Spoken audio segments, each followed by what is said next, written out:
অথবা print media.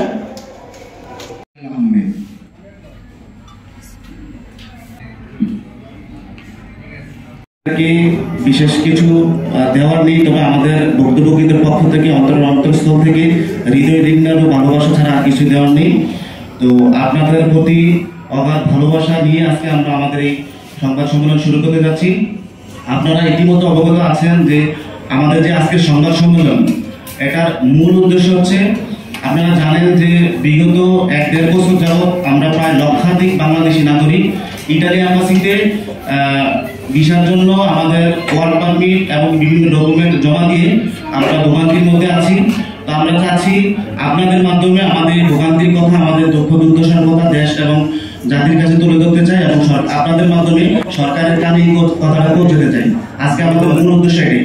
তো এই মুহূর্তে আমাদের একজন ভুক্তভোগী ভাই সর্বপ্রথম বক্তব্য পেশ করবেন। ভাইয়ের নাম হচ্ছে মোহাম্মদ মেহেদি হাসান।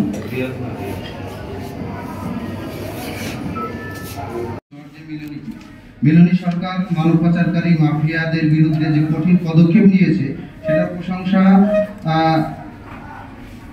আপনারা অবগত আছেন।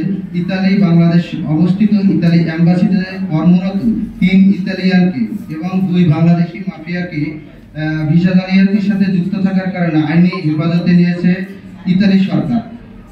বাংলাদেশ ইতালি ভিসা প্রত্যাশী ভুক্তভোগী ও বাংলাদেশ সরকারের পক্ষ থেকে অভিনন্দন জানাই ইতালি প্রশাসন এবং ইতালি সরকারকে।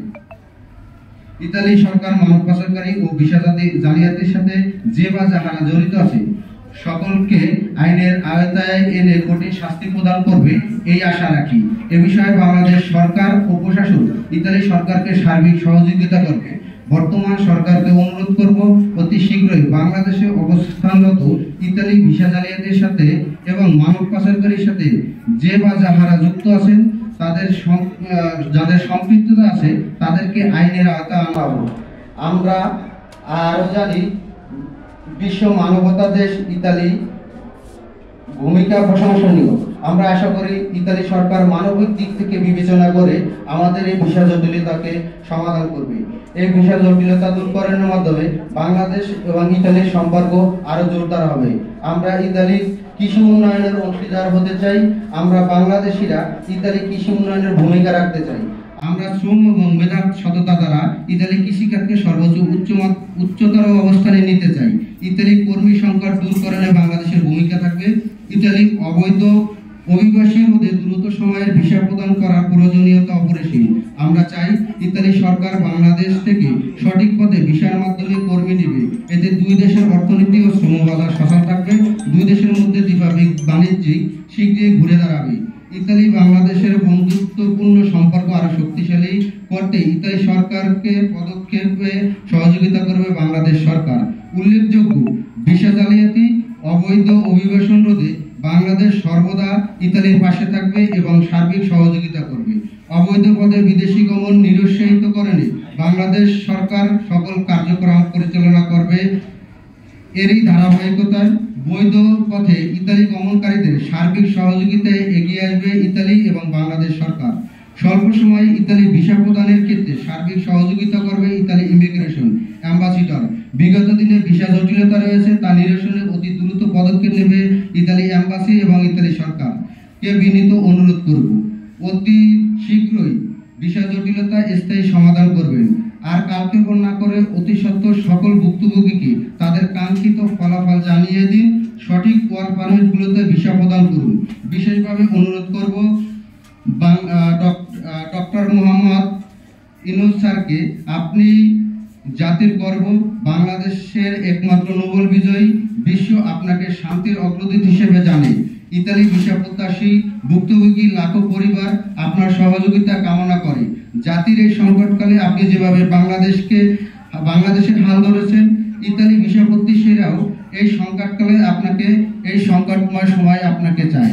আমরা বিনীতভাবে অনুরোধ করব মাননীয় প্রধান উপদেষ্টাকে, আপনি অবশ্যই জরুরি ভিত্তিতে আমাদের এই সমস্যাটাকে দেখবেন এবং ইতালি গভর্নমেন্টের সাথে কূটনৈতিক সম্পর্কের মাধ্যমে আমাদের ভিসা জটিলতাকে দূর করবেন। ধন্যবাদ সবাইকে। আসসালামু আলাইকুম। যেমন সরকারের মুখে মুখে শুনি প্রবাসী এবং প্রবাস যেতে ইচ্ছুক যারা তাদের সর্বোচ্চ সহায়তা করবে সরকার, কিন্তু বাংলাদেশের প্রেক্ষাপটে বাস্তবিক অর্থে তার কোনো প্রতিফলন আমরা কখনো পরিলক্ষিত করিনি। প্রিয় সাংবাদিক বন্ধুগণ, আপনাদের মাধ্যমে দেশ ও সরকারকে জানাতে চাই, ইটালির ভিসা প্রক্রিয়া দীর্ঘসূত্রতা এবং জটিলতার কারণে বাংলাদেশের আবেদনকারীদের মধ্যে প্রচণ্ডভাবে মানবিক বিপর্যয় ঘটেছে। আমরা যারা কাগজ জমা দিয়ে ভোগান্তিতে আছি তারা তো আছি, নতুন করে যারা ভোগান্তিতে পড়তেছে, একটা জিনিস দেখেন, ইটালি এম্বাসি তাদের ভিসা দেওয়া মানে একবারে কমিয়ে দিয়েছে, ভিসা দেওয়ার হার একদম নগণ্য। কিন্তু ইটালি থেকে ওয়ার্ক পারমিট দেওয়া কিন্তু তারা বন্ধ রাখেনি। ওয়ার্ক পারমিটগুলো তারা প্রতিনিধিত্বই দিচ্ছে, বাংলাদেশেও পাঠাচ্ছে, কিন্তু এই দিকে তারা ওয়ার্ক পারমিটগুলো জমা নেওয়া আবার বন্ধ রাখছে। ওয়ার্ক পারমিটগুলো জমা দিতে হয় বিএফএস গ্লোবালের মাধ্যমে অ্যাপয়েন্টমেন্ট নিয়ে, তারপর অ্যাম্বাসিতে জমা দিতে হয়। এদিকে তারা অ্যাপয়েন্টমেন্ট বন্ধ করে রাখছে। ওয়ার্ক পারমিটগুলো আসছে বাংলাদেশে, অ্যাপয়েন্টমেন্ট বন্ধ, যার ফলে দেখা যাচ্ছে 1-1.5 বছর যাবৎ অনেক ভাইয়েরা, হাজার ভাইয়েরা ওয়ার্ক পারমিট নিয়ে বসে আছে, কিন্তু অ্যাপয়েন্টমেন্ট সমস্যার কারণে তারা তাদের ওয়ার্ক পারমিটটি জমা দিতে পারছে না। আমরা জমা দিয়ে ভুক্তভোগী আর ওরা জমা না দিয়ে ভুক্তভোগী। তো বাংলাদেশিরা এইভাবেই মানে ভুক্তভোগীর শিকার হচ্ছে। প্রিয় সাংবাদিক বন্ধুগণ, 1.5 থেকে 2 বছর ধরে বেকার থাকার মানসিক চাপ, অতিরিক্ত মানসিক চিন্তায় বিপর্যস্ত হয়ে আমাদের ইটালি ভিসা প্রত্যাশী ভুক্তভোগীদের মধ্যে অনেকেই, প্রায় 6-7 জন হৃদরোগে আক্রান্ত হয়ে মৃত্যুবরণ করেছে। আরো একটি দুঃখের কথা বলতে হয়, গত কিছুদিন আগে আমাদের একজন ইটালি ভিসা প্রত্যাশী ভাই আত্মহত্যা করেছে। তাহার আত্মহত্যার যে প্রেক্ষাপট সেটা পর্যালোচনা করে দেখা যায় যে সেই ভাইটি বিগত দিনে 6 থেকে 7 বছর প্রবাসী ছিল এবং ভালো পরিমাণে একটা অ্যামাউন্ট তার পরিবারের জন্য বাংলাদেশে পাঠাতো। তো তার পরিবার নিয়ে আরেকটু পররাষ্ট্র মন্ত্রণালয়ের ব্যর্থতা যে আমাদের হয়ে আমাদের পররাষ্ট্র মন্ত্রণালয়ের কেউ আজকের দিন পর্যন্ত ইতালি যেতে পারে না, এটা হচ্ছে আমাদের জন্য ব্যর্থতা। আমরা কয়েকবার আন্দোলন মানববন্ধন করেছি, তার মধ্যে উল্লেখযোগ্য হচ্ছে 9 সেপ্টেম্বর 2024 সালে। সেখানে আমাদের অনেক সমাগমের মাধ্যমে আমরা সেখানে একটা দাবিগুলো পেশ করি শাহাবুদ্দিন পার্কে। তো সেখান থেকে যখন আমরা দেখলাম যে আমাদের দাবিগুলো ঠিক জায়গায় উপস্থাপন হচ্ছে না, তখন আমরা সেখান থেকে মুখ করতে চেয়েছিলাম প্রধান উপদেষ্টা বরাবর। তো সেখান থেকে আমাদের সেনাবাহিনী ভাই, সম্মানিত সেনাবাহিনী যারা আছে, তারা আমাদেরকে আশ্বস্ত করছে যে তারা আমাদের এই ব্যাপারগুলো নিয়ে সমাধানের আগ পর্যন্ত তারা এটা নিয়ে কাজ করবে, এবং তারা আংশিকভাবে কাজ করছে। তাদেরকে ধন্যবাদ। একদম যে করে নাই তা না, তারা আংশিকভাবে কাজ করছে, কিন্তু আমরা হতাশ। আমরা এখন এমন একজন ব্যক্তির কাছে আসছি, উনি কোনো রাজনৈতিক পরিচয় না ওনার, উনি কোনো দেশের প্রধানমন্ত্রী হিসেবে ওনার কাছে আসেন। উনি হচ্ছেন world celebrity doctor Mohammad Yunus, বিশ্বের নোবেল জয়ী। সারা বিশ্বের মধ্যে যদি বড় কোনো অনুষ্ঠান থাকে সেটা হচ্ছে অলিম্পিক। ওই অলিম্পিক অনুষ্ঠানে উনি বিশেষ অতিথি হয়ে যাওয়ার সম্মান উনি রাখেন। তো আমাদের যে সমস্যাটা, এটা নিয়ে অবশ্যই ডক্টর মোহাম্মদ ইউনূস কাজ করবে, কারণ ডক্টর মোহাম্মদ ইউনূস প্রবাসীদের ব্যাপারে অনেকটাই আগ্রহী। উনি গতকালকে রোহিঙ্গা বিষয় নিয়ে উনি কথা বলছেন। তো আমরা চাই উনি আমাদের যে বিষয়গুলো আছে, আমাদের যে বিষয়গুলো নিয়ে সরাসরি ইতালি সরকারের সাথে কথা বলুন। ইতালি সরকার যদি আমাদেরকে ভিসা দেওয়ার নিয়ত না থাকতো, তারা আমাদেরকে ওয়ার্ক পারমিট দিত না। যেহেতু ওয়ার্ক পারমিট দিচ্ছে, কিন্তু এখান থেকে ওয়ার্ক পারমিটগুলো আটকে রাখছে, তার মানে তাদের কিছু চাওয়া পাওয়া আছে। তারা কিছু একটা চায়, তারা চায় কূটনৈতিক উপায়ে এখানে কোনো চুক্তি হোক। যেমন লিবিয়া দিয়ে 2014 সাল থেকে 2024 সাল পর্যন্ত 1100 বাংলাদেশি নিহত হয়েছে, যার অধিকাংশ সাগরে। কিন্তু এটা নিয়ে আমরা খুবই অনীহা প্রকাশ করছি, আমাদের এখান থেকে অবহেলিত। আমরা এমন কোনো দালচক্রকে ধরতে পারি না যার কারণে যারা অবৈধভাবে যাচ্ছে তাদেরকে তারা চিহ্নিত করতে পারে। তো অবশ্যই ভাই, অবৈধভাবে যারা যাচ্ছে এটা যদি রোধ করা যায়, অবশ্যই আমরা বৈধভাবে যারা আছি আমাদের জন্য এটার পথটা আরো প্রশস্ত হবে। তো আমরা চাই ডক্টর মোহাম্মদ ইউনূস আমাদের এই ব্যাপারটা নিয়ে রিকোয়েস্ট করুন, কারণ একটা ভিসা দেওয়া না দেওয়া একটা দেশের অভ্যন্তরীণ বিষয়, সেটা তাকে কখনোই সে জোর দিতে পারবে না, তবে উনি অনুরোধ করতে পারবে। এবং ডক্টর মোহাম্মদ ইউনূস সেই অনুরোধটা করলে আমরা জানি সেই অনুরোধটা তারা রাখবে। পররাষ্ট্রমন্ত্রী মহোদয় বলছে 20,000 পাসপোর্ট ডিসেম্বরের ভিতরে দিবে, এটা একটু বলেন। হ্যাঁ, আমরা 9 সেপ্টেম্বর যে মানববন্ধনটা করছিলাম, সেখানে আমাদের পররাষ্ট্র মহোদয় ওনারা আমাদেরকে আশ্বস্ত করছিল যে ডিসেম্বরের মধ্যে 20,000 পাসপোর্ট তারা ভিসা সহ ডেলিভারি দিবে। যা আপনারা প্রথম সারি যে গণমাধ্যমগুলো আছে সেখানে ইন্টারনেটে সার্চ করে এখনো পাবেন। উনি বলছিল 20,000 পাসপোর্ট আমাদেরকে ভিসা সহ ডেলিভারি দিবে, কিন্তু আমাদেরকে 20,000 পাসপোর্ট দূরে থাক 2,000 ভিসা পর্যন্ত তারা প্রদান করতে পারে না। তো আমরা এই ব্যর্থ পররাষ্ট্র মহোদয়ের উপর ভরসা রাখতে পারি না। এই পররাষ্ট্র মহোদয় যদি দ্বিতীয়বার আমাদেরকে কোনো আশ্বস্ত করে, আমরা তাদের উপর আর কোনো ভরসা রাখবো না। আমরা যদি কারো উপর আশ্বস্ত রাখতে পারি সেটা হচ্ছে যে আমাদের world celebrity doctor Mohammad Yunus সাহেব, উনি যদি নিজের পক্ষে আমাদেরকে কোনো আশ্বস্ত করে তবে আমরা আশ্বস্ত হব। কারণ আমি জানি এটা এই সমস্যা সমাধানের জন্য শুধুমাত্র ডক্টর মোহাম্মদ ইউনূস ছাড়া আর কেউ নাই আমাদের এটা সমাধান করার জন্য। আগামী 7 দিন আন্টি ম্যাডাম দিয়ে দেন, আগামী 7 দিন বৃহৎ আকারে নামবো, পররাষ্ট্রমন্ত্রীর পদত্যাগ এবং আমরা সবগুলা কেন দিব। ঠিক ঠিক। তো এখন আমাদের এখানে যে সংবাদ মাধ্যমের আমরা যে আয়োজনটা করছি, এটা সংবাদ মাধ্যমের আয়োজনটা আমাদের 60,000 ভুক্তভোগীর পক্ষ থেকে আছে। এখানে 60,000 ভুক্তভোগী আসে নাই, কারণ তাদেরকে আমরা আজকে নিষেধ করছি, যেহেতু রমজান মাস, এখানে আমাদের এত স্পেসিফিক নাই আসার জন্য। তো তারা কিন্তু ভাই এখানে তারা ধৈর্য হয়ে গেছে। আমাদেরকে ডক্টর মোহাম্মদ ইউনূস সাহেব বলছে, যদি তোমাদের কোনো দাবি থাকে তোমরা আমাদেরকে জানাও, যদি সেই দাবি আদায়, যদি সে দাবি নিয়ে যৌক্তিক দাবি নিয়ে আলোচনা করি, সেই ক্ষেত্রে তোমরা লোক জমায়েত হবা। তো আমরা বলতে চাই, আমরা একজন দেশপ্রেমিক হিসাবে কখনো চাই না রোড ব্লক হোক, কখনো চাই না মানববন্ধন আন্দোলন হোক, কিন্তু যদি আমাদের এটা যদি সুব্যবস্থা করা না হয় অতি দ্রুত সময়ের মধ্যে, আমরা আমাদের প্রবাসী ভাইদেরকে নিয়ে যে কোনো প্রকার কর্মসূচি পালন করতে আমরা বাধ্য হবো, যা আমরা দেশপ্রেমিক হিসাবে কখনো চাই না। আমাদের প্রবাসী ভাইদের পক্ষ থেকে অলরেডি ঘোষণা দেওয়া হয়েছে, কারণ আমরা যারা আছি, আমরা যারা ওয়ার্ক পারমিট পাইছি, আমরা আমাদের ভাই আপন বন্ধু তাদের মাধ্যমে পাইছি।